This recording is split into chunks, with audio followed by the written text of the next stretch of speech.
আষাঢ় মাস মানে মা কামাক্ষার মাস। নীলাচল পর্বতে অবস্থিত গুয়াহাটি স্থিত মা কামাক্ষার বশীকরণ শবর মন্ত্র হচ্ছে সব থেকে শক্তিশালী মন্ত্র। বশী মানে নিয়ন্ত্রণ, আর করণ মানে হচ্ছে পদ্ধতি।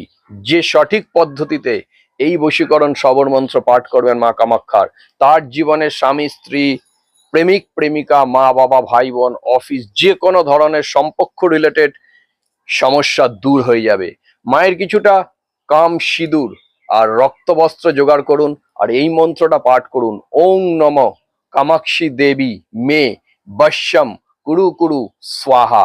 108 বার করে পাঠ করুন টানা 21 দিন। পূর্ব দিকে মুখ করে লাল কাপড় গায়ে দিয়ে বসবেন, সামনে ধূপকাঠি জেলে নিয়ে নিজের মনস্কামনা করে দেখবেন যে কোনো বশীকরণ আপনার সাকসেস হবে। আপনার হারিয়ে যাওয়া মানুষ ফিরে পাবেন, কিন্তু কাম সিঁদুর আর রক্তবস্ত্র আপনাদের লাগবে। জয় মা তারা, জয় মা কামাখ্যা।